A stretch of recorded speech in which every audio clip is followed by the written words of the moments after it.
OnePlus Open review: sleek hardware isn't enough to take on Samsung. The OnePlus Open is an impressive first effort, but its software and shortcomings make it tough to recommend over the refined Galaxy Z Fold 5.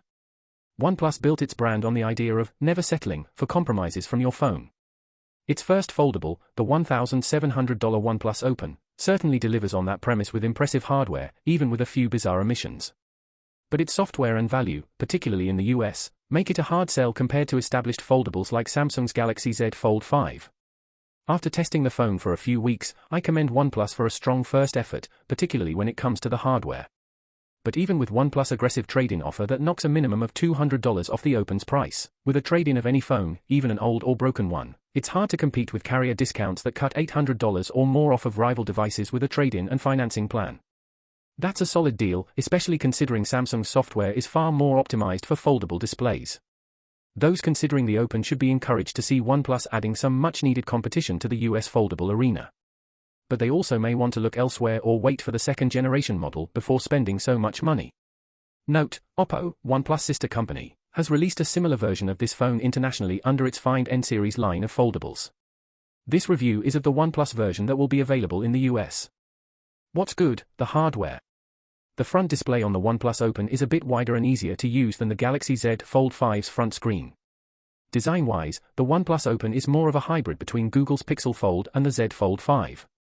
The 6.31-inch front screen isn't as wide as the Pixel's 5.8-inch display, but it is significantly more comfortable to hold and use than Samsung's 6.2-inch screen on the Z Fold 5. There's a 7.82-inch display on the inside, which is slightly larger than Google and Samsung's 7.6-inch options. Both the front and interior screens are vibrant OLED panels capable of 2K resolution, and they each support variable refresh rates up to 120 Hz. The larger tablet-sized display is capable of going all the way down to 1 Hz, which can allow for smoother scrolling and gaming, or more efficient battery life. The front display can go down to 10 Hz. What impressed me the most about the hardware is how thin OnePlus has made the Open, and how the company seems to have almost completely minimized the larger display's crease. Watching YouTube on the OnePlus Open. The phone is thinner than both Samsung's and Google's foldables. While I can still feel the crease and can see it at certain angles, I generally didn't notice it while browsing around Chrome, messaging in WhatsApp or navigating with Google Maps during the day or watching YouTube or Loki on Disney Plus at night. I did notice that some videos seemed less sharp on the OnePlus display than watching on other devices like an iPhone 14 Pro Max, though turning on some additional video settings, like Video Color Boost and Bright HDR Video Mode, did help. The Dolby Atmos capable speakers are fine and clear, though I do wish they got a bit louder. And despite being thinner than its rivals, my Emerald Dusk Green version measures 11.7mm thick when folded and weighs 245 grams. A Voyager Black variant measures 11.9mm and weighs 239 g. OnePlus staples like the alert slider remain, and there is a fingerprint sensor integrated in the sleep wake button on the right side of the device. The OnePlus Open closes completely without any wedges, a feat that took 5 iterations for Samsung to accomplish. The OnePlus Open is thinner than Samsung's Galaxy Z Fold 5 and Google's Pixel Fold. The Open also keeps OnePlus staples like the alert slider. Opening up the Open is easy and effortless. The hinge doesn't require the same amount of force I've had to use on other foldables, like the Pixel Fold or Z Fold 5. I've only had the phone for a few weeks and obviously can't predict how this will last over months or years, but my early impressions are encouraging. If your phone does have issues, OnePlus says you'll need to reach out to them directly as opposed to using any specific repair shops in the US. The company tells CNET that in addition to its normal warranty, we will bring in insurance services like OnePlus Care, and will introduce a new service of exchanging a device instead of repairing the original. OnePlus adds that the new service will run $99 and that, if customers need any repairment under the standard warranty policy, OnePlus will replace it to a new or refurbished device. OnePlus will also be offering a 60% discount on this price when buying a device at launch on October 26. Benchmarks, battery and interesting hardware choices. Like the Z Fold 5, a Qualcomm Snapdragon 8 Gen 2 processor runs the show, though OnePlus ups the RAM to 16GB compared to Samsung's 12GB on the Z Fold 5, there is only one storage option for the Open, 512GB. Performance is zippy, with apps opening quickly. The phone supports 5G on AT&T, Verizon and T-Mobile's respective networks, and I had no issues when popping an AT&T or T-Mobile SIM card into the device. No US carrier will be selling the Open directly, however, though OnePlus will be selling the phone unlocked from its website as well as Amazon and Best Buy. Finally, OnePlus made a few interesting choices on the hardware side. First, there's the battery. The 4805 mAh cell provided impressive battery life, and regularly lasted throughout the day even when watching plenty of videos, snapping photos, and WhatsApping. I often relied on the larger internal screen for most of these tasks. In a bit of a break from the norm, OnePlus includes a 67-watt charger in the box, albeit one that is USB-A to USB-C. That wired charging took me from empty to 25% in under 8 minutes, around 43% after 15 minutes, and up to 50% in around 18 minutes. A 30-minute charge got me from empty to 76% and getting to 100% took less than 44 minutes. Running CNET's 45-minute endurance test, where I streamed YouTube TV, browsed TikTok, played a few races of Asphalt 9, did a WhatsApp video call, and browsed the web using the larger internal display and while connected to Wi-Fi, the Open fell from 100% to around 88%. This is on par with a similar test on the Z Fold 5, but worse than the Pixel Fold, which only had a 5% drop in battery. Now the odd parts. OnePlus does not support wireless charging on the Open, which is surprising given how commonplace that feature is on modern smartphones, particularly considering this phone costs well over $1,000. The Open's lack of wireless charging feels like we're back to the 2019 OnePlus days. With an IPX4 rating, the Open is also less durable than Samsung's Z Fold 5 when it comes to water, but it still can handle splashes. Samsung's foldable is IPX8 rated, which means it can handle a drop in water, though as neither foldable is suitable for dust, you shouldn't rush to take them to the beach. While OnePlus didn't give the Open wireless charging or more advanced water and dust protection, it did throw in one other odd feature, an IR blaster for using your phone as a remote control. OnePlus includes a handy IR remote app on the phone that allows for easy setup of devices ranging from cable boxes and TVs to electric heaters and air purifiers. I tried it out on a few different TVs and it worked surprisingly well, even if IR blasters feel like a 2013 feature, not a 2023 one. Cameras, what you'd expect from OnePlus. The 3 rear cameras create a sizable bump on the back of the Open.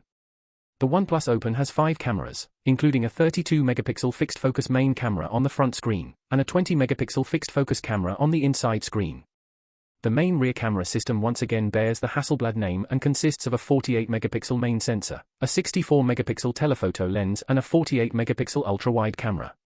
The company claims the telephoto camera can achieve a 6x zoom, doing an in-sensor zoom on a 3x optical telephoto lens and a 120x digital zoom, while the ultra-wide can shoot at 0.6x. An ultra-wide shot from the OnePlus Open. 1x zoom from the OnePlus Open. Shots from all 3 rear cameras are, well, fine.